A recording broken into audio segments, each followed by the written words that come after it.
Ce webinaire rentre dans le cadre de la rentrée de DataGouv, qui est un cycle d'événements d'une trentaine d'événements, qui a commencé début septembre et qui se terminera au tout début décembre avec, du coup, sur l'ensemble de ce cycle, 3 grands moments qui sont répartis sur les 3 mois de septembre, octobre et novembre autour de nos axes prioritaires, autour, du pôle data de la direction interministérielle de la DINUM, la direction interministérielle du numérique, pardon.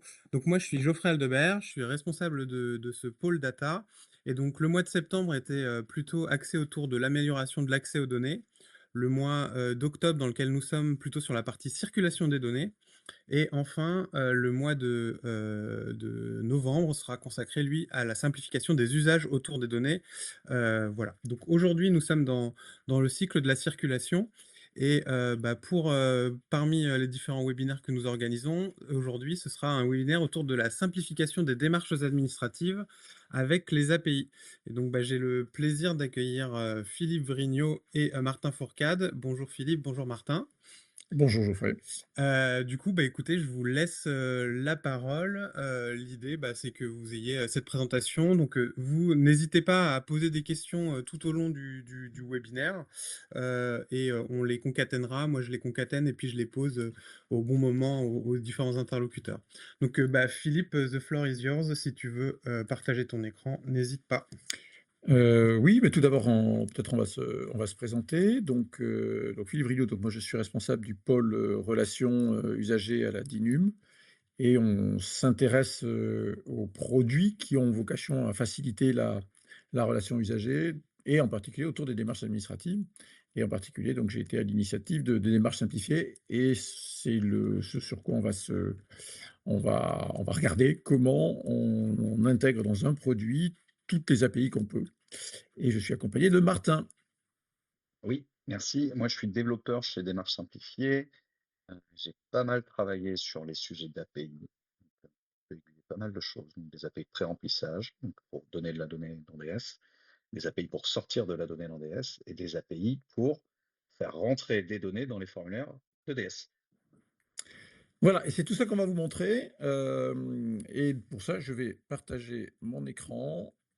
Toc, je vais partager partage de fenêtre.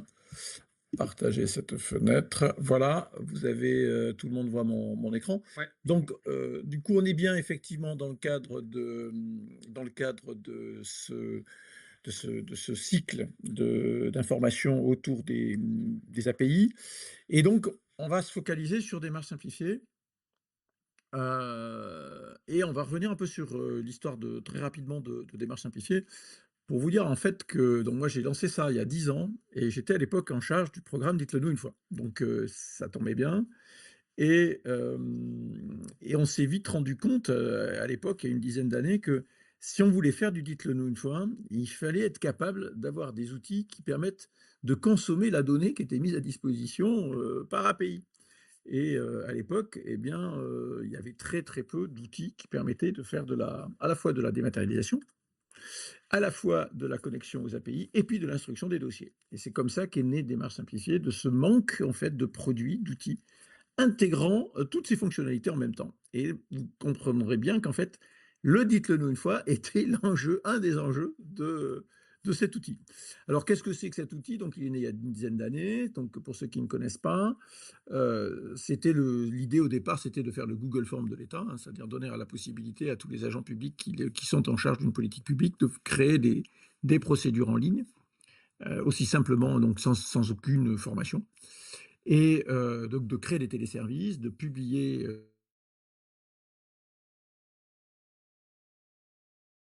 déposés par les usagers, les dossiers déposés par les usagers, les instruire et aller jusqu'à la validation de ces dossiers. Elle est open source, c'est une application open source. On peut aussi la prendre et la mettre chez soi si on veut. Hein, ça s'appelle on-premise. Elle est évidemment, et aujourd'hui, elle est déployée dans 9 autres organismes publics qui aujourd'hui proposent cette solution. Bon, je passe très vite sur les raisons qui nous ont permis de lancer ça, je l'ai déjà dit. Donc en gros, c'est un outil. On va voir rapidement tout à l'heure, on verra quelques écrans, mais ce n'est pas l'objectif, hein, il y a d'autres webinaires pour ça, qui fait à la fois la partie création de formulaire, la partie ouverture aux usagers pour qu'ils le complètent, La partie instruction, avec la possibilité même d'échanger avec d'autres administrations, d'autres instructeurs, mais aussi d'échanger avec l'usager, toute la partie relation usager, à l'intérieur même de l'application. Les chiffres, bon, quelques chiffres pour vous donner une idée. Donc aujourd'hui, depuis le début du produit, on est à 40 000 démarches mises en ligne. On est à près de 7,5 millions de dossiers déposés, 8 millions de comptes usagers et qu'est-ce que je dis, 25 millions de dossiers déposés. Et là, vous avez, sur le début de l'année, par exemple, on a 7 500 démarches de publiées et déjà 3,2 millions de dossiers qui ont été déposés. Voilà les grands chiffres, hein, 10 millions d'euros d'investis, 40 démarches, 8 millions de comptes, 25 millions de dossiers initiés, 2000 organismes publics et 140 000 agents traitants. Une reconnaissance aussi par la Cour des comptes, c'est toujours bon à prendre. Alors, maintenant, démarche simplifiée et le dites-le-nous une fois, on arrive dans le cœur du sujet. Je rappelle rapidement les principes du dites-le-nous une fois, hein. C'est ne pas avoir à redemander une information à un usager dans la mesure où l'administration la connaît déjà. Le principe est simple, il a été mis dans les années 2000, nous sommes en 2025 et il y a encore pas mal de chemin à faire. Là, à la limite, vous aurez la présentation, hein, le cadre juridique, hein, c'est un cadre des années 2000, c'est ce que j'expliquais quand même, hein. Donc ça remonte un peu, hein, ça fait longtemps qu'on en parle. L'objectif, évidemment, c'est d'arriver à le faire, mais le principe, c'est que dans la mesure où une information est connue d'une administration pour un usager ou que ce soit d'ailleurs une personne morale, il doit la mettre à disposition d'une autre administration si celle-ci en a besoin pour traiter un dossier. Voilà, c'est aussi simple que ça.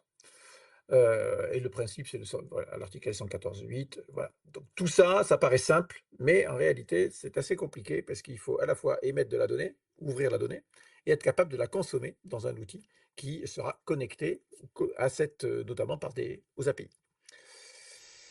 Alors, c'est une composante native de la plateforme Démarche simplifiée, et en fait, on va l'aborder de 4 manières différentes. La première chose, c'est évidemment, pour tout ce qui est connexion à démarche simplifiée, utiliser que ce soit France Connect et ProConnect, mais ce qu'on va vous montrer, c'est quelles sont les données, du coup, qu'on a dans démarche simplifiée à l'occasion de l'utilisation de ces deux vecteurs d'identification. Le deuxième, évidemment, vecteur sur lequel on va travailler, c'est l'intégration d'API qui existent déjà, on va le voir, c'est l'API entreprise par exemple, et on les a intégrés nativement, donc il n'y a pas besoin de demander des choses en plus à la plateforme. Non, c'est intégré dedans. Aujourd'hui, toutes les données qu'on va vous montrer sont intégrées dans DS, dans les formulaires. Elles peuvent apparaître à tout moment quand on en a besoin. Puis après, on va rentrer dans deux autres aspects. Quand on a besoin d'une donnée et qu'elle est accessible par API, et qu'elle n'est pas encore intégrée nativement dans Démarche simplifiée, eh bien, vous pouvez, de votre côté, le mettre en œuvre. C'est assez simple, soit par un vecteur, faire un fichier CSV, vous allez voir, ça prend 3 secondes, ou bien un petit peu plus long, et c'est ce que Martin viendra nous expliquer, quand vous avez une donnée accessible par API, par exemple DataGouv a un certain nombre de jeux de données qui sont accessibles par API, vous pouvez les intégrer dans Démarche simplifiée pour faire du pré-remplissage de formulaire. Et enfin, on a une API un peu particulière, et ça c'est Martin aussi qui nous expliquera, ça s'appelle l'API de pré-remplissage. En gros, vous avez déjà des données qui existent dans votre site, sur un site internet, dans votre gestion RH, eh bien vous allez pouvoir directement les intégrer dans un formulaire en pré-remplissant un dossier, de manière à ce que l'usager n'ait plus qu'à compléter avec quelques données et déposer leur dossier. On va vous présenter ça. Jusque-là, ça va? Pas de questions?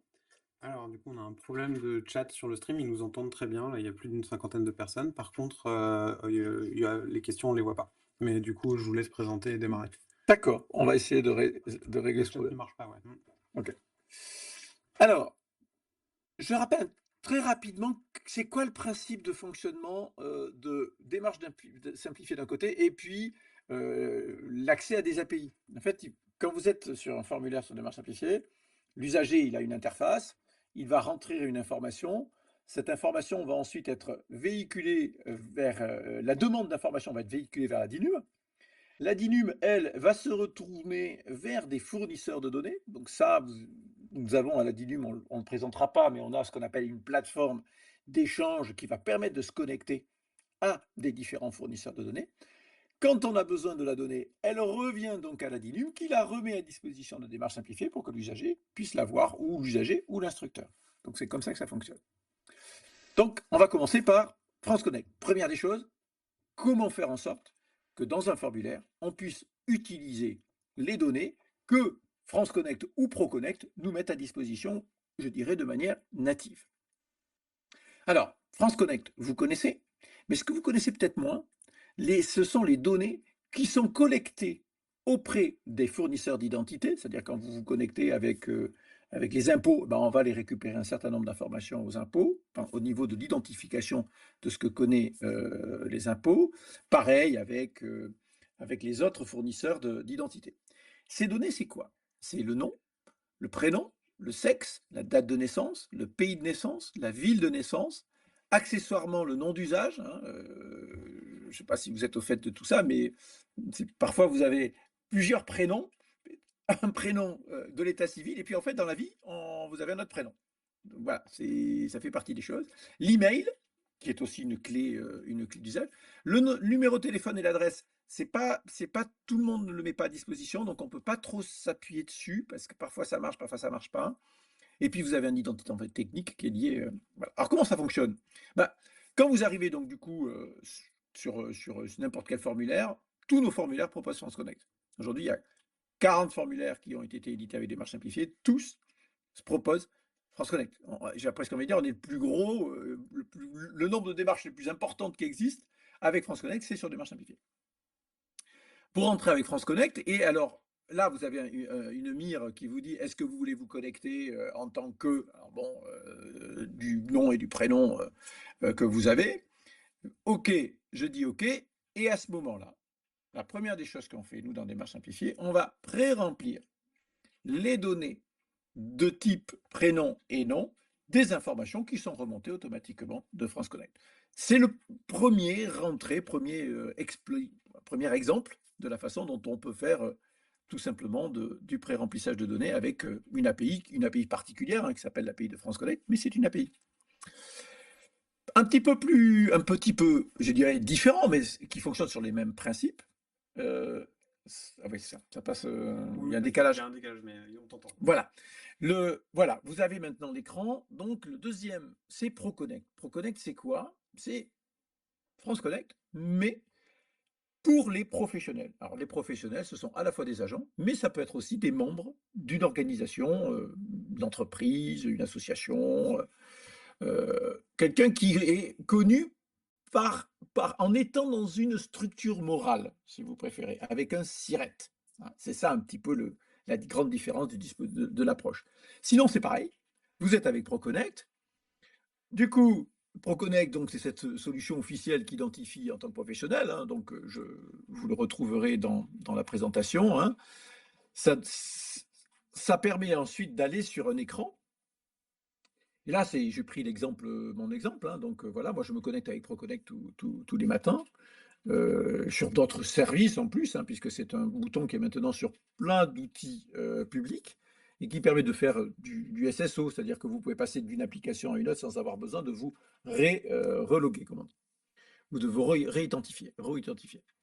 Donc là, je rentre mon email professionnel et ensuite, on va proposer des options parce qu'on va les reconnaître. Le nom de domaine que vous avez. Par exemple, là, moi, je suis rentré en modernisation.gouv.fr. On va me demander est-ce que vous êtes l'administration centrale ou pas.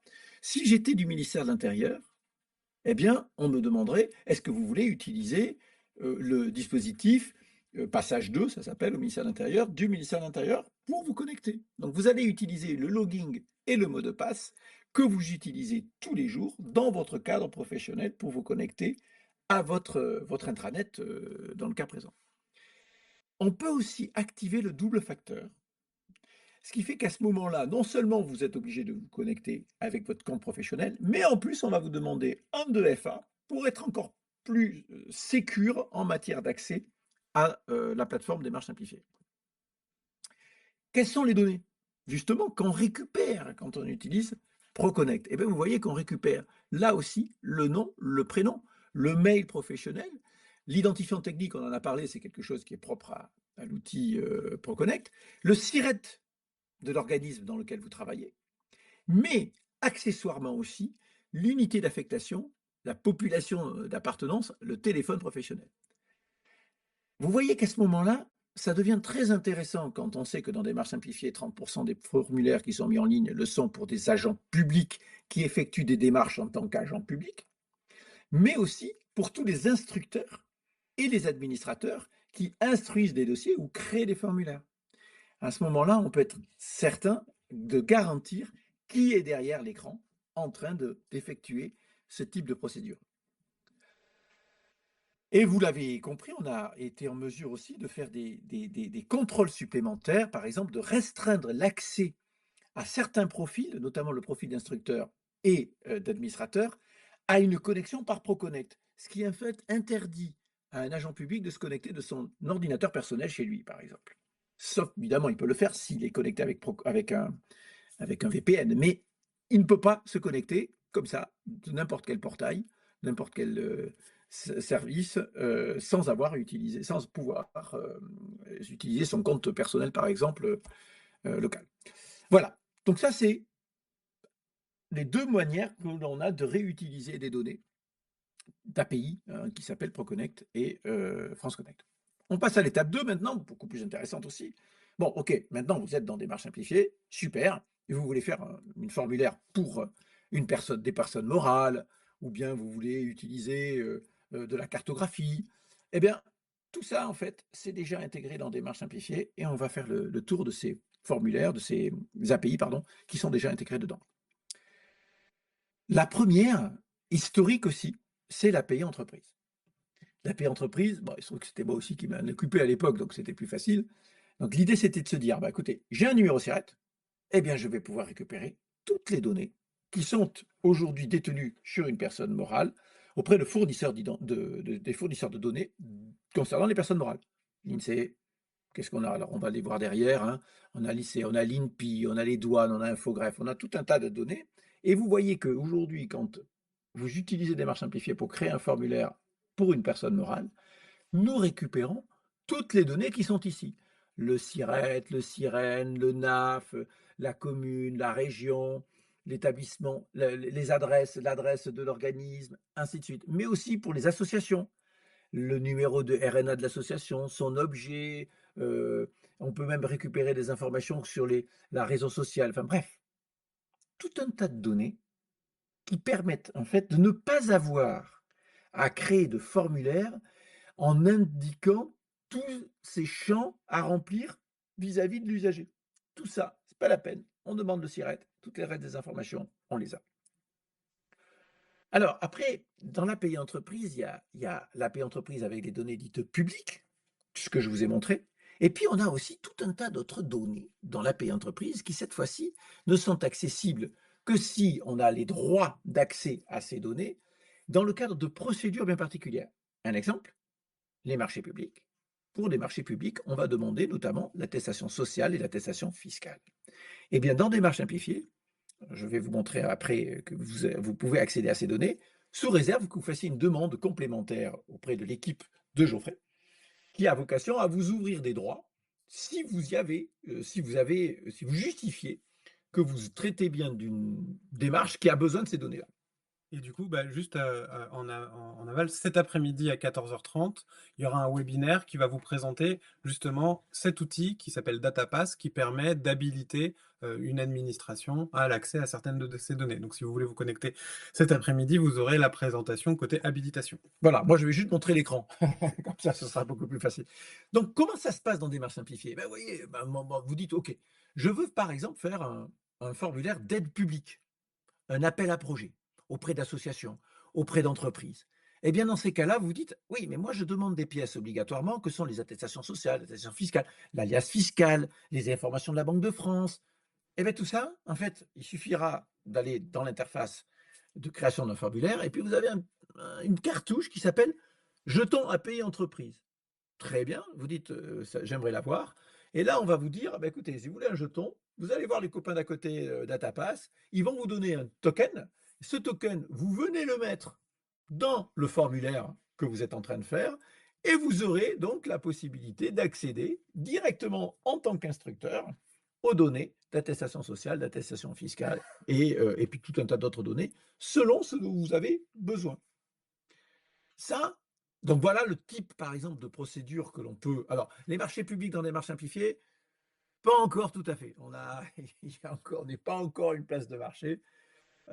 Mais par contre, les aides publiques, oui, nous avons aujourd'hui sur des marches simplifiées énormément d'aides publiques qui sont mises en œuvre. 750 appels à projets l'an dernier sur des marches simplifiées.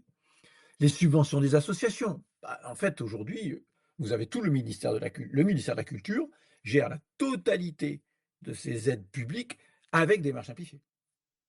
Et donc, ça lui permet de faire de l'instruction et les instructeurs disposent de toutes les données en back-office, permettant de ne pas avoir à demander d'informations complémentaires.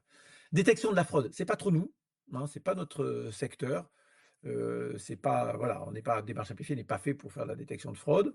Par contre, tout ce qui va être les portails concernant ce qu'on appelle les gestions relations usagers, ben, le pré-remplissage, ben oui, c'est fait pour, hein. L'instruction des démarches, l'accès aux éditeurs de logiciels. Nous sommes quelque part un éditeur, démarche simplifiée, et quelque part un éditeur qui a la fonction que peuvent avoir aujourd'hui pour d'autres partenaires, des éditeurs privés, ou pas que privés. Qu'est-ce que ça représente aujourd'hui, l'API entreprise? En fait, 34% des démarches qui sont mises en ligne sur démarches simplifiées concernent des personnes morales, des entreprises, des collectivités locales, des associations. Mais ça pèse 44% des dossiers. C'est-à-dire 44% des dossiers déposés sur démarches simplifiées le sont par des personnes morales. Et donc, tous ces dossiers bénéficient nativement des données collectées par l'API entreprise. Voilà, 725, c'est un chiffre d'appel à projet de 2024. Ça, c'est l'option. Ouais, il n'y a pas besoin, tout ça, c'est natif. Qu'est-ce qui est natif aussi? Eh bien, on a de natif aussi des données cartographiques. Alors, pour ça, on a développé quelque chose un peu particulier, qui est un module de cartographie intégré dans Démarche simplifiée et qui vous autorise à, à aller récupérer des informations de référentiels mis à disposition par l'IGN. Donc, les périmètres de l'UNESCO, les arrêtés de protection, la conservation du littoral, et donc en fait, la réserve naturelle Natura 2000, mais aussi le cadastre. Et si je reviens un petit peu ici, vous voyez là, en bas de l'écran que vous avez ici, vous avez donc une carte, et on est allé cliquer sur une zone ici qui est une zone de cadastrale. Et du coup, dans le formulaire lui-même, on vient faire apparaître la parcelle cadastrale qui a été mobilisée dans le formulaire lui-même. Et on peut même, pour chaque zone qui aura été sélectionnée, remplir une information complémentaire. C'est-à-dire que je sélectionne un cadastre et l'usager va pouvoir dire eh ben, très bien, c'est ici que je veux construire ma maison. Donc ça, c'est pareil, c'est intégré, c'est natif, c'est dans Démarche simplifiée. Alors, là, on va vous parler un peu plus prospectif. Dans les données qui sont très demandées aussi, on a les données qu'on appelle les données des particuliers. Et celles-ci, elles sont évidemment beaucoup plus délicates à obtenir, puisque c'est en gros, je suis connecté avec France Connect, mais je veux connaître le coefficient de la CAF, le revenu fiscal de référence, dans ma démarche. Là aussi, c'est un processus qui passe par le DataPass, on en a parlé tout à l'heure, et il faut demander à DataPass l'octroi d'un token qui va nous permettre, dans un formulaire, d'obtenir des données complémentaires. Alors, là, vous avez par exemple toutes les données accessibles auprès de nos collègues de data particuliers. Et donc là, voilà, toutes ces données sont disponibles, mais elles sont disponibles sous couvert d'une autorisation. Alors ça permet de transport, les tarifications, le droit d'aide publique, le droit aux bourses, par exemple. Bah, tout ça, c'est des choses qu'on va pouvoir proposer. Alors, on a pris un exemple. On a pris un exemple d'intégration de ce que pourrait être le coefficient familial de la CAF ou de la MSA dans un formulaire démarche simplifiée. Donc pour ça, on est capable d'activer un champ particulier, ça il faut venir nous le demander, qui s'appelle le champ coefficient familial. On veut récupérer le coefficient familial de quelqu'un qui s'est connecté avec France Connect dans Démarche simplifiée. À ce moment-là, c'est un dispositif qui fonctionne un peu de la manière un peu de la manière qu'on va vous présenter tout à l'heure, hein. Je veux mon champ, coefficient familial. On va donc pouvoir dire: «Ben, OK, très bien, je vais rentrer, un numéro de coefficient familial. Je suis connecté avec France Connect» et de ce fait, on va pouvoir récupérer des données accessibles auprès de l'API de la CAF et venir l'intégrer dans le formulaire lui-même. Et vous avez à droite de cet écran les informations qu'on est capable de remonter directement dans le formulaire. Là, vous voyez qu'on a récupéré en fait tous les enfants d'une personne qui est à la CAF. Donc ça permet de faire remonter ces informations-là. Et donc pour le calcul de la demi-pension, on va être capable de faire remonter l'information de ce coefficient familial dans le formulaire lui-même. Si elles ne sont pas récupérées, on va lui demander de venir télécharger l'attestation elle-même. Par contre, si c'est récupéré, on a bien l'information qui remonte dans le formulaire avec, comme en indiquant la source de la remontée qui est l'API de la CAF. Voilà, donc ce dispositif-là, vous avez compris, il est intégrable dans Démarche simplifiée aujourd'hui, mais à la demande, car il exige effectivement d'avoir une justification de la personne qui est derrière l'écran. Là, on vous le montre juste comme ça, c'est le fameux DataPass dont a parlé Geoffrey, et il faut aller faire la démarche auprès de DataPass pour obtenir ce fameux token qu'on vient ensuite intégrer dans le formulaire. Quelles sont les autres données que l'on a dans Démarche simplifiée et qui n'exigent de votre part aucune action particulière? Ben, la base d'adresse locale, évidemment, elle est intégrée nativement dans le formulaire. On vous montrera tout à l'heure. Il suffit, donc du coup, on a de l'autocomplétion, hein, je commence à rentrer mon adresse et ça vient se compléter. On a aussi le référentiel des établissements scolaires. C'est un champ qui est prêt, le champ INE, hein. Et donc ça nous a permis, par exemple, de couvrir une démarche l'aide aux travaux de rénovation énergétique dans les bâtiments scolaires. C'est un dispositif qui a été mis en place dans le cadre du plan de relance. Eh bien, grâce à ça, il suffisait de rentrer le numéro INE et donc du coup, toutes les informations concernant l'établissement scolaire étaient rentrées dans le formulaire. Les principaux de collège n'avaient pas besoin de compléter toutes les données qui étaient là. On a aussi des informations sur les groupements de communes, le registre national des associations, le registre national des fondations, parce qu'on met en place dans Démarche simplifiée un dispositif pour le ministère de l'Intérieur concernant les fondations, les créations et les modifications de fondations. Et le tout dernier, le registre national des bâtiments, mais on va y revenir, puisque ça fait partie de ces registres qu'on a pu intégrer grâce au nouveau dispositif mis en place. Est-ce qu'il y a toujours pas de possibilité d'avoir des questions? Alors, on va faire alors maintenant on arrive. Alors, ce que je vous ai montré, c'est tout ce qui est intégré nativement dans Démarche simplifiée. Il n'y a plus qu'à les afficher à un endroit qu'on veut.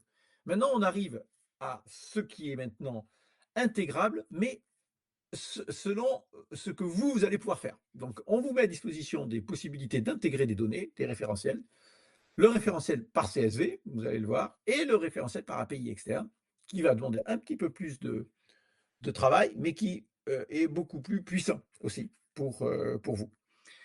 Donc, on va passer maintenant l'intégration d'un CSV. Alors pour ça, je vais vous faire une petite démonstration, mais il faut que je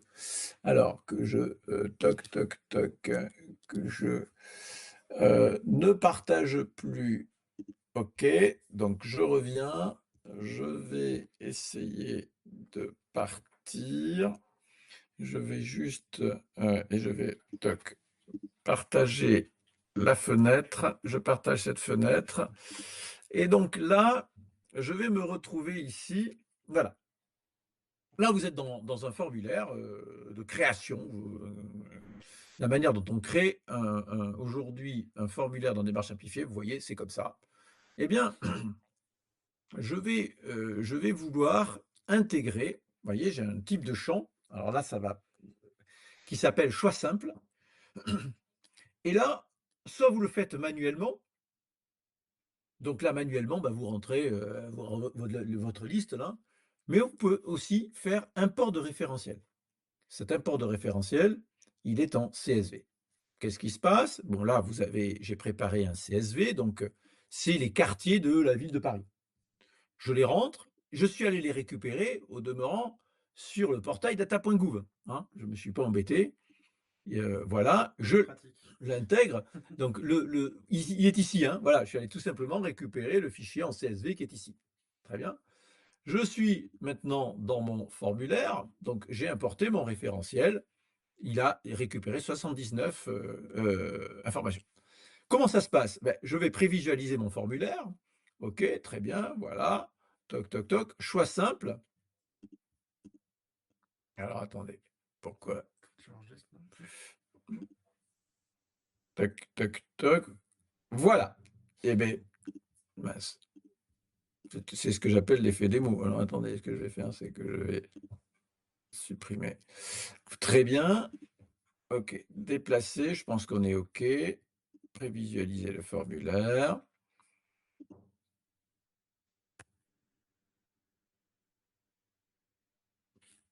Voilà, vous voyez? Donc je vois apparaître ici 75 et je vois mais voilà, place Vendôme. Bon, il n'est pas très beau mon place Vendôme, et c'est mon CSV qui était un peu et donc du coup, vous allez pouvoir tout simplement créer, donner la possibilité aux usagers de pouvoir sélectionner directement et ça, c'est le référentiel qu'on a récupéré. C'est tout simple, c'est tout bête et ça permet immédiatement de pouvoir intégrer à l'intérieur de votre formulaire une liste déroulante. Mais on va même créer un autre type de champ qui va s'appeler cette fois-ci liste, liste multiple, choix multiple, et c'est pareil, je vais intégrer le même référentiel, mais vous allez voir qu'est-ce qui se passe. OK, très bien. Je vais repasser en prévisualisation. Donc là, je vois mon champ multiple, j'ai bien ma liste qui apparaît, mais je vais pouvoir sélectionner plusieurs valeurs, toujours pareil, à partir de mon référentiel. Donc ça, c'est l'option numéro 1. Martin, est-ce que j'ai bien tout dit de ce qu'on peut faire déjà rien qu'avec à ce niveau-là?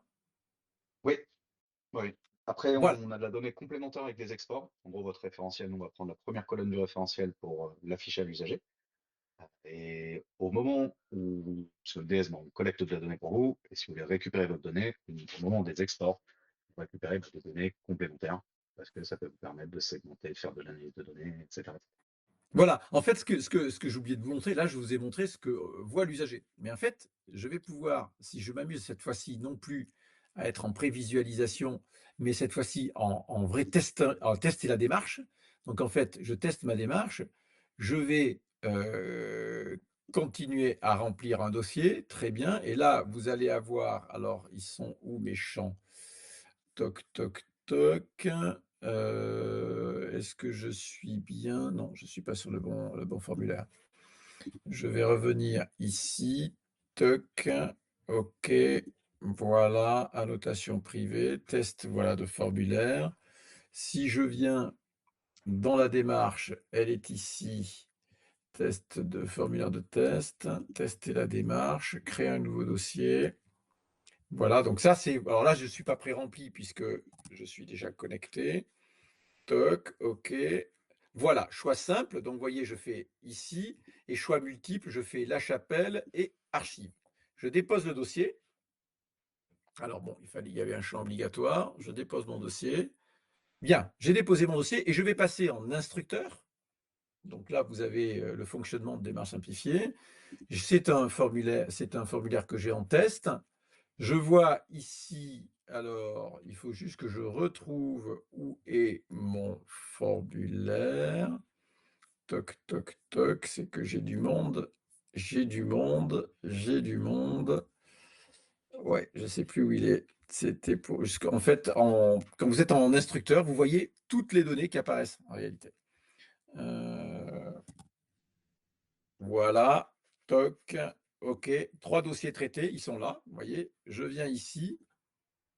Vous allez voir immédiatement ce qui s'est passé pour mon dossier. Vous voyez, j'ai le dossier. Et vous voyez ici, arts et métiers, on a récupéré toutes les données Alors bon, là, on a aussi toutes les données de géolocalisation, parce que ce sont des données qui sont dans le référentiel. Mais vous voyez bien qu'on a récupéré toutes les données qui sont dans le CSV que l'on a intégré. Et là, vous êtes en instructeur. Donc comme ça vous permet d'avoir toutes les données. Donc ça, c'est première option, l'option que l'on vous a montrée, qui est la possibilité de pouvoir, alors je vais peut-être revenir, ne plus partager. Très bien. OK, voilà, super. Donc ça, c'est première option. Donc je vais repartager mon écran, avec la deuxième option que nous avons. Toc, OK. Partager la fenêtre. Je repartage la fenêtre. Voilà. Première option, elle est très simple, vous voyez, hein, c'est pas la peine de voilà, donc j'avais sélectionné et vous aviez bien, en tant qu'instructeur, toutes les données du CSV qui apparaissent. Alors le deuxième est cette fois-ci un petit peu plus, puissant.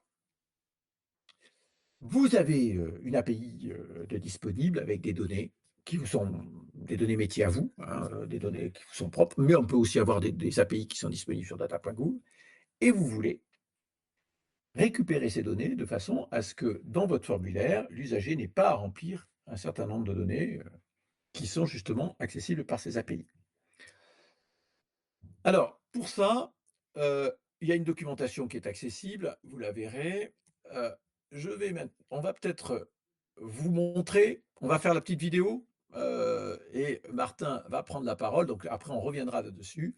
La vidéo, la voilà, je vous laisse la voir, on y va. Alors, il n'y a pas le son. Donc en gros, ouais, on a deux modes d'intégration des données. Soit on fait du match exact, soit on fait de l'autosuggestion. L'autosuggestion, ça permet de connecter démarche simplifiée à votre API et de faire comme dans Google, quand vous recherchez, vous pouvez euh, commencer une recherche, Google vous propose la suite, et là vous pouvez sélectionner la bonne réponse. Ah, Philippe, je pense que tu peux continuer. Permet donc à l'administrateur de configurer par rapport à une API, comment il veut formater les résultats d'une autosuggestion, parce que parfois il faut distinguer entre plusieurs options, etc. etc. Et donc derrière, en fait, l'usager, ce qui se retrouve, donc là on a pris un champ finesse, qui est l'identifiant des établissements de santé.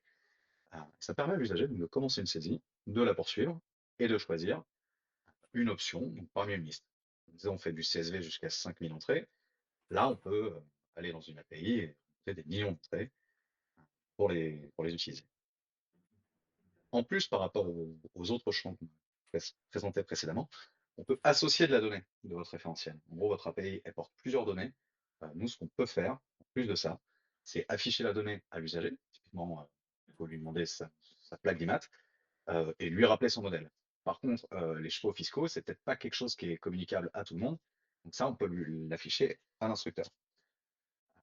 Ça, c'est une des choses qu'on fait. Une des autres choses qu'on fait, en dehors que ce soit juste de la donnée d'affichage, lecture uniquement, on fait aussi de la donnée de pré-remplissage. Et ça, je vais le présenter avec un autre champ qui est avec le même champ, mais en mode match exact. C'est quand on cherche un identifiant unique qui nous est privé. Sinon, ma plaque d'immatriculation, c'est la mienne, et l'identifiant de salarié, c'est le mien. Et en plus, donc derrière, on peut pré-remplir d'autres données. Là, typiquement, on est sur le champ du référentiel national des bâtiments. On peut saisir un identifiant de bâtiment, qui est une nouvelle base de données créée par l'État et mise à disposition au travers de l'API. Soit on trouve pas le numéro de bâtiment, c'est-à-dire l'usager il a fait la mauvaise recherche, on lui répond pas. Par contre, quand il utilise son bon numéro de bâtiment, on peut là le rechercher, le trouver et pré-remplir le reste du formulaire. Et ça, en fait, c'est de la donnée qu'il a donc, sous les yeux, il sait que ça a été pré-rempli, mais il peut amender. En gros, j'ai déjà déposé un dossier à l'administration. L'administration m'a donné un identifiant de dossier, mon avis d'impôt. Je reviens avec mon avis d'impôt, et là, je peux tout modifier. Ça, c'est le deuxième mode d'intégration des API qu'on a. Si vous avez des API, alors c'est un peu jargon tech, des API REST classiques, vous mettez l'URL dans DS, et là, on peut consommer aux API. Voilà, donc ça c'est vraiment le dispositif sur lequel aujourd'hui on a espoir de se dire, on répond quand même maintenant à pratiquement tout ce qui peut permettre à une administration de faire du dites-le une fois avec des données, qu'elles soient en open data, qu'elles soient pas en open data, qu'elles soient en interne, qu'elles soient vraiment, il n'y a plus de raison à ce qu'on ne puisse pas faire des formulaires pré-remplis. Ce que je peux rajouter par exemple, donc sur le lien avec DataGouv, donc ça c'est peut-être une information que vous n'avez pas, mais depuis 1 an sur data.gouv, quand on va charger un CSV, donc vous êtes une administration, vous allez charger en open data un CSV sur DataGouv, automatiquement la plateforme DataGouv APIfie votre jeu de données. Donc elle fournit une API qui est requêtable. Donc par exemple, si vous fournissez le jeu des quartiers de Paris, par exemple, le jeu de données des quartiers de Paris avec un identifiant du quartier de Paris, automatiquement, il y a une API sur DataGouv qui peut être requêtable. C'est-à-dire que si on fournit à l'API l'identifiant d'un quartier particulier, on va recevoir en retour le résultat complet du CSV, mais à la ligne bien sélectionnée avec ce bon identifiant. Et donc, ce qui fait que la possibilité est énorme, et donc dans Démarche simplifiée, on peut automatiquement s'interfacer avec n'importe quel jeu de données CSV sur data.gouv pour pré-remplir un certain nombre de démarches. Voilà, c'était juste une précision. Voilà, exactement. Donc vraiment, aujourd'hui, avec toutes les données qu'il y a en open data et qui sont accessibles par API sur data.gouv, c'est intégrable dans Démarche simplifiée. Moyennant effectivement ce petit travail, mais là encore, hein, on est prêt à poursuivre la simplification du dispositif. En gros, vous avez compris qu'aujourd'hui, ceux qui ont envie d'intégrer une donnée, ont cette petite manipulation à faire. Nous, on s'est engagé à, si on remarque que pas mal de personnes veulent absolument utiliser, par exemple, les quartiers, hein, les quartiers sensibles, s'il y a plein de démarches avec, eh ben, on fera un connecteur, comme on dit, spécifique là-dessus pour que ce soit encore plus rapide, un bouton spécial là-dessus. Mais pour l'instant, on ne va pas le faire puisqu'on attend de savoir un peu quels sont les principaux usages qu'on va avoir de ça. Mais au-delà de ce dispositif qu'on vient de vous montrer, Alors juste 2 secondes, le chat est en train de remarcher. Je vois sur le vidéodiff, il y avait un problème sur vidéodiff sur le chat. Donc n'hésitez pas à poser vos questions, et puis on les prend, et puis on les pose après avec. oui, voilà, il nous reste encore 5 petites minutes avant de faire un échange. Alors, juste, je voudrais juste insister sur un dernier point qui est assez intéressant. C'est que grâce à ce dispositif que vous venez de voir, on est en mesure aujourd'hui d'accompagner les administrations qui ont des besoins de gestion de référentiels internes, de référentiels métiers, mais qui ont besoin régulièrement d'interagir avec les usagers ou que les usagers ont besoin d'interagir avec ce référentiel pour le mettre à jour, pour ajouter des informations, ainsi de suite. Et du coup, vous voyez qu'on a été en mesure aujourd'hui d'accompagner des ministères qui se trouvent dans cette situation d'avoir à la fois un départ, une collecte d'informations à un usager, de récupérer une donnée pour la mettre dans un référentiel, pour la gérer en tant que donnée de référence, ou donnée d'opposable, comme on dit. Si ce référentiel en interne, il réouvre la donnée par API, eh bien, elle peut être reconsommée par démarche simplifiée à l'occasion, par exemple, de la mise à jour d'une donnée. Je prends un exemple tout bête. L'an prochain, le dispositif de création et de modification d'associations passe sur démarche simplifiée avec cette option que vous voyez là, c'est-à-dire que le dossier, le formulaire de création d'une association va se faire dans démarche simplifiée. Une fois qu'il est déposé, il va être intégré dans le registre national des associations du ministère de l'Intérieur. Et quand l'association aura besoin de modifier son dossier, rajouter une pièce, mettre à jour les membres dirigeants, eh bien, on rappellera l'ensemble des données du RNA dans un formulaire qui sera pré-rempli de toutes les données pour qu'il puisse être modifié. Ce principe-là, vous voyez bien qu'il est tout à fait intéressant d'être, je dirais, communiqué, parce que ça touche énormément de, je dirais, de cas d'usage que nous avons dans l'administration et dans les relations qu'il y a avec les citoyens. Autre option, basée exactement sur le même dispositif, c'est la capacité, par exemple, d'interagir avec des outils de la suite, hein, la suite numérique de l'État. Et dans ces outils de la suite, il y a ce qu'on appelle le GRIST, qui est un tableur. Et aujourd'hui, beaucoup d'acteurs utilisent GRIST pour pouvoir récupérer des données de démarche simplifiée, les manipuler derrière, mais de suite pouvoir les réafficher potentiellement dans un formulaire. Et donc là, on est en train. Donc déjà, on est capable de faire en sorte qu'un référentiel qui est géré dans GRIST puisse être accessible, comme on vient de vous le montrer, dans un formulaire démarche simplifiée. Et d'ici fin 2025, donc d'ici 2 mois, on sera capable de pousser de la donnée que nous avons dans démarche simplifiée vers un tableur Grist pour pouvoir être manipulés, traités, et peut-être aussi utiliser des formules de calcul que nous n'avons pas dans Démarche simplifiée. Ça, c'est une option qui existe, qui tourne aujourd'hui à titre expérimental et que vous pouvez, si vous revenez dans quelques semaines, ce sera prêt. Voilà comment ça se passe, c'est parce que tout simplement parce que dans Grist, vous avez une API. Chaque tableau Grist a une API et donc vous comprenez bien avec cette clé d'API, eh ben, vous pouvez faire consommer, Grist par démarche simplifiée. Le dernier point, cette fois-ci, est quelque chose qui a été développé, pas par nous, mais enfin avec l'aide de nous, mais pas par nous, par un partenaire qui se trouvait dans la situation suivante. En fait, ils mettaient en place un simulateur des aides, en amont de démarches simplifiées et à la fin de ce simulateur, il permettait de dire, en gros: «Vous avez droit à une aide ou pas». Eh bien, le problème, c'était que l'usager avait rempli son comment dire? Son dossier ou son document, de simulateur et on ne voulait pas qu'en allant sur le formulaire démarche simplifiée, il ait à ressaisir toutes les données qu'il avait déjà saisies dans son simulateur. Et donc, on a créé ce qu'on appelle une API de pré-remplissage et qui permet peut-être que Martin, voilà, je montre juste un petit peu, peut-être que tu peux nous en dire deux mots. Ouais, ouais, bah, je peux vous en dire 2 mots. Les formulaires démarches simplifiées sont composés de champs, on va dire. Là, donc, la démarche en question, c'était un jeune, une solution. C'était pour la simulation de cette aide-là. Et l'idée, c'était qu'ils fassent leur simulation sur un site web et que de ce site web, on réimporte les données qui avaient été saisies dans d'autres formulaires. Donc, on va dire, différents modes d'intégration. Mais en tout cas, ce qu'on propose, c'est que les administrateurs puissent appeler notre plateforme pour identifier un usager sur DS, donc il va créer le compte avec le mail. Il va pré-remplir chaque information du formulaire. En fait, ça permettait une bascule de site web de simulation qui est fait pour la simulation, à un site web de remplissage de données qui est celui de DS.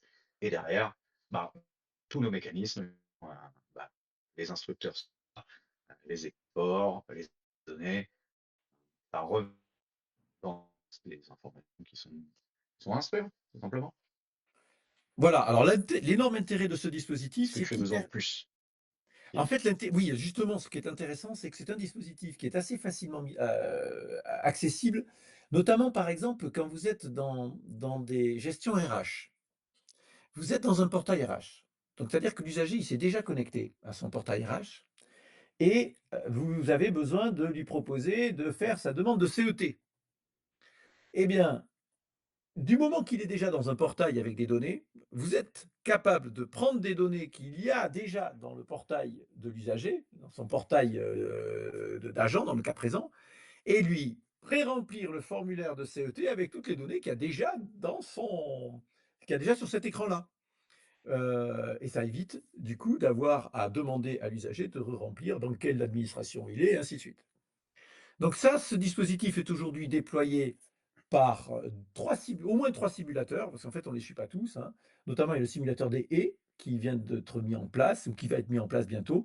Le simulateur des haies est assez compliqué, et donc là, il permet du coup de pré-remplir le formulaire pour déterminer les aides auxquelles ils peuvent prétendre en matière d'arrachage de haies.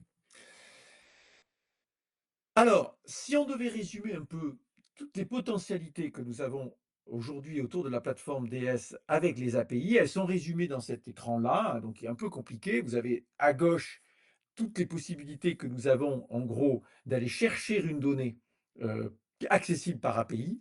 Et ensuite, puisque Démarche Simplifiée dispose lui-même d'une API, comment faire en sorte que Démarche Simplifiée puisse être accessible à d'autres outils, cette fois-ci plutôt, je dirais, en aval d'un dispositif, avec de la possibilité notamment de je dirais, interagir avec Démarche Simplifiée pour instruire des dossiers, pour, euh, pour remplir des données, pour pouvoir aussi gérer des instructeurs. Bref, vous avez ici tout un tas de possibilités qui vous sont offertes autour de Démarche Simplifiée d'interagir en entrée et en sortie d'un formulaire.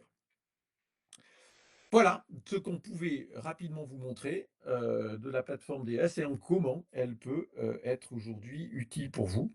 dans les procédures que vous voulez déployer, et que vous voulez dématérialiser en faisant en sorte qu'un usager ait le moins d'informations à, remplir si on l'a déjà. Voilà. Alors on a quelques questions, donc merci Philippe, merci Martin pour la présentation. Donc bah, je vous pose les questions. Donc déjà la dernière question, il y avait donc tu t'es avancé sur 2 semaines pour la base de données GRIST, c'est peut-être un peu court, disait James apparemment dans le chat, mais globalement d'ici quelques semaines, On sait le l'interfaçage faire aujourd'hui, mais c'est bon, c'est un peu compliqué. voilà, du coup, pour que ça soit vraiment en production, Ouais. mais c'est, Fin d'ici d'année, la fin fin d'année, d'année, fin quoi. d'année, fin Voilà. d'année, ouais, fin d'année. Super. Alors du coup, moi j'ai une question de James justement qui demandait pour le champ quotient familial, il faut que l'usager se connecte avec France Connect pour Ouais, les identités pivots? C'est une question? oui, oui, Ouais, oui, du coup oui. donc d'accord. Ce qui d'ailleurs, on va pas dire ici, mais ça pose d'autres problèmes, hein, parce que souvent les gens qui déposent des dossiers ne le font pas forcément pour les, enfin bref, il y a c'est pas toujours le cas enfin, ça marche pas toujours quand on rentre avec son France Connect, c'est pas toujours c'est pas toujours l'identité pivot de ce France Connect qui est connu de la CAF, par exemple. Et donc, parce que si c'est le mari ou la femme, et donc du coup, on a de gros, gros sujets là-dessus qui complexifient nos affaires. Une autre question d'Alexandre qui demande: «Bonjour, je suis en train d'étudier la refonte d'une téléprocédure qui nécessite une signature électronique du télédéclarant. Y Ah. a-t-il possibilité de s'interfacer avec un système de signature?» Alors, avant de répondre comme ça, je rappelle, alors, ma réponse, elle est un, quelle démarche aujourd'hui impose de la signature électronique? Car malheureusement, il y a très, très, très, très, très, très peu de textes qui imposent ça, puisque l'article 114.9 du Code des relations entre le public et l'administration précise que quand vous êtes sur un téléservice, on n'a pas besoin de signature électronique si on répond à l'ordonnance 2005. Alors, je suis un juriste, hein. Donc, avant de répondre ça, c'est en quoi quel est le texte qui dit que vous devez absolument avoir de la signature électronique sur votre démarche? Avant de parler des problèmes techniques, il faut d'abord régler le problème juridique.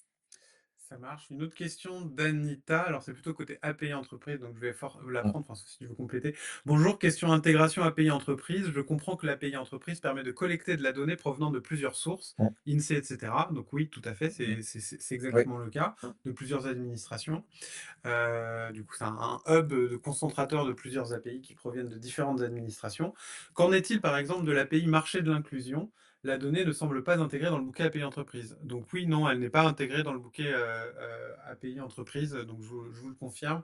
Je reprends le point avec les équipes pour voir s'il y a une pertinence potentiellement à l'intégrer. Mais aujourd'hui, non, ce n'est pas le cas. Mais si elle est accessible par API et que la clé d'entrée, c'est le SIREN, et ben, en fait, pouvez la réintégrer comme on vient de vous le montrer. Exactement, Voilà. avec À la volée. l'intégration API dans DS. Ouais. Lydienne qui demande: «Bonjour, un token est-il unique par utilisateur? En termes de sécurité, avez-vous prévu des procédures?» Alors, il est accessible par procédure, pas par personne. Mmh.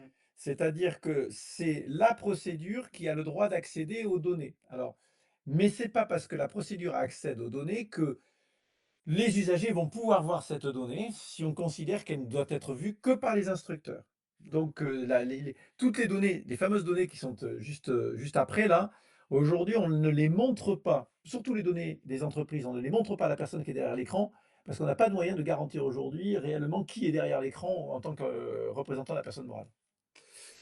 Merci. Du coup, une question de Damien qui demande: «Quand vous parlez d'administration, est-ce que vous incluez les collectivités territoriales?»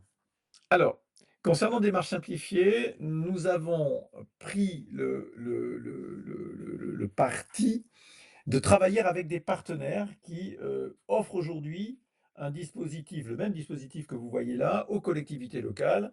Vous avez l'ADULACT qui a une instance de démarche simplifiée, mais il y a aussi des OPSN, hein, on les appelle comme ça, qui ont pris le code pour le déployer des services à leur propre collectivité locale. C'est l'ARNIA, en région Bourgogne-Franche-Comté, Somme numérique, donc dans le Nord-Pas-de-Calais. Super. Après, du coup, donc sur la partie API entreprise et DataPass, l'accès à l'API entreprise est bien sûr, possible pour une collectivité Ah oui, territoriale tout à fait. qui passe, bon, bah, soit par, directement, en appelant l'API, soit par un éditeur, son propre éditeur, qu'elle a sur le marché, qui peut intégrer tout ou partie de l'API entreprise. Du coup, donc dans tout le parcours d'accès d'habilitation à la donnée, vous avez ces informations. Ensuite, du coup, une autre question qui disait, «Bonjour, très clair sur l'intégration des données dans un dans un CSV ou API. Dans l'autre sens, en dehors de Grist, est-il prévu une API pour accéder aux données de DS?» Alors, Démarche Simplifiée a une API qui aujourd'hui permet de faire de la lecture et écriture, hein. On a plus de 1000 formulaires qui sont aujourd'hui connectés à Démarche Simplifiée back-office, hein. La DGFiP, la direction de l'immobilier de l'État, bon, voilà. Donc, je dirais même, on a de grosses procédures qui sont directement connectées à l'API DS. Par contre, on appelle l'API DS. C'est pas DS qui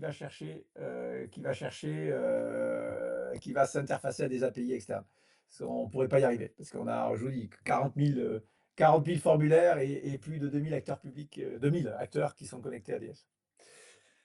Merci. Du coup, une autre question de Sandrine. Est-ce que l'import d'un fichier CSV contenant des données peut permettre de créer un formulaire DS avec seulement des données à vérifier par la personne qui est censée remplir le formulaire? Alors, vous ne pouvez pas faire. Alors, si vous voulez, en gros, comment je comprends la question? Faire remonter de la donnée d'un CSV dans un formulaire, ça ne pourrait être fait qu'à l'initiative de l'usager qui rentrerait la bonne information pour que les données soient lues du CSV et affichées dans le formulaire.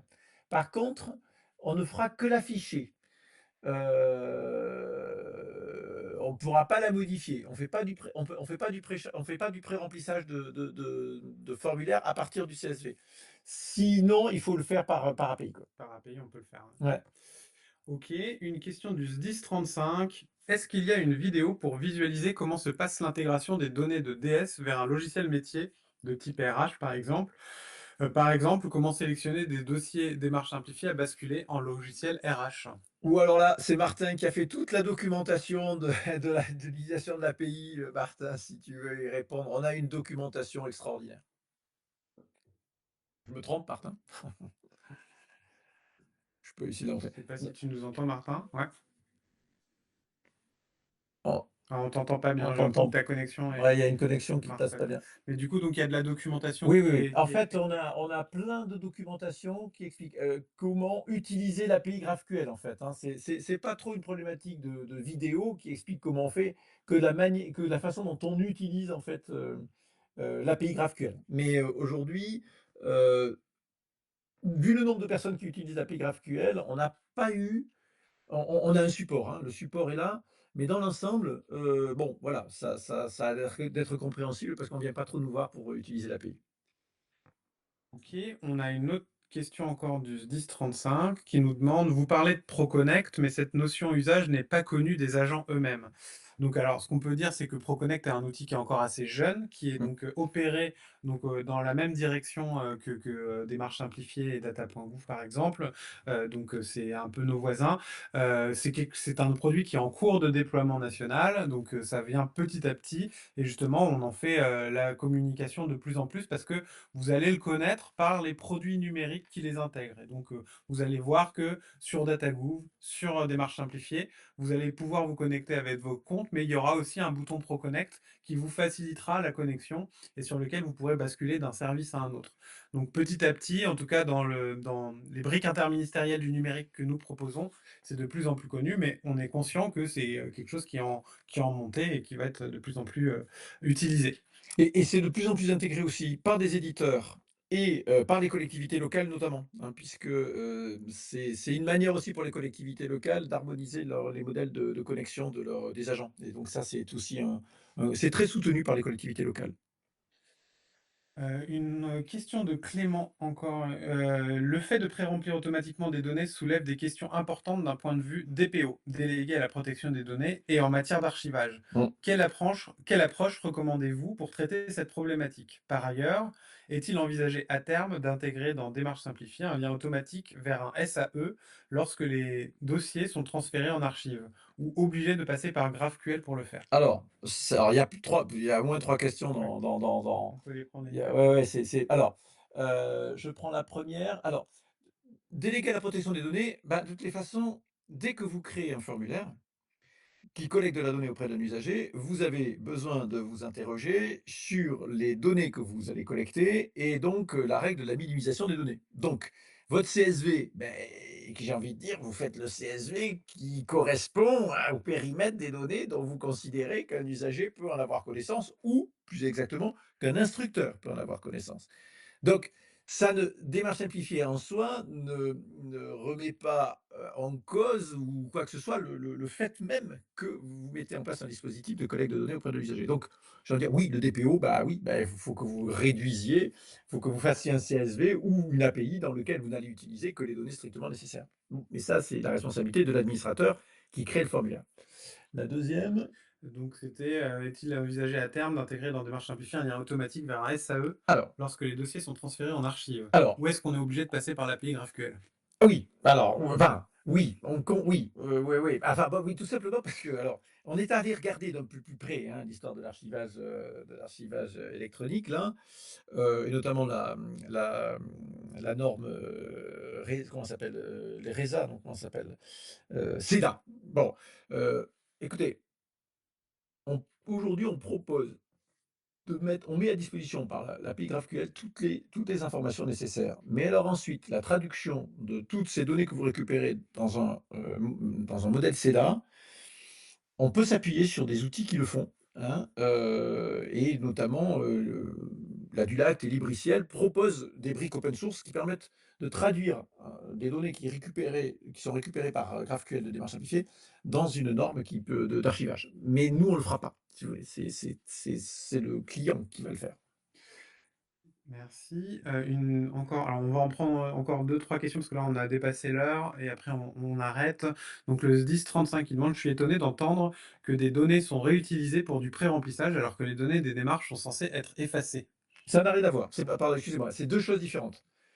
La possibilité de pré-remplir des données, de toutes les façons, si vous ne les aviez pas eues au travers du pré-remplissage, vous auriez fait un formulaire dans lequel vous allez demander à l'usager de les remplir. Donc, ça ne change pas grand-chose en ça. La question ensuite de la conservation des données dans Démarche simplifiée, c'est un autre sujet. C'est que Démarche simplifiée n'a pas vocation à garder de la donnée collectée au-delà du temps nécessaire à l'instruction et à la décision et la prise de décision.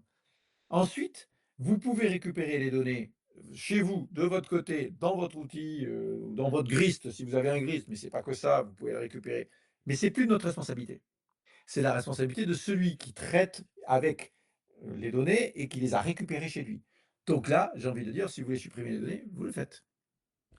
Merci. On a une question de Serge, et on va s'arrêter là.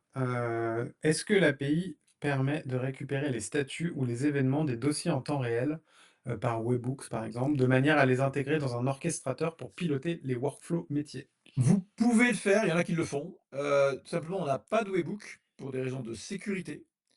Donc ça veut dire qu'aujourd'hui, en fait, vous avez par le ministère de la Culture, j'en parlais tout à l'heure, hein, il a passé toutes ces démarches, ces 140 démarches qui existaient, entièrement sur démarche simplifiée, avec un back-office derrière. C'est tous les 15 minutes qu'ils font des mises à jour, des dossiers qui sont déposés dans démarche simplifiée, et donc il y a des synchronisations qui se font entre le back-office et le front-office.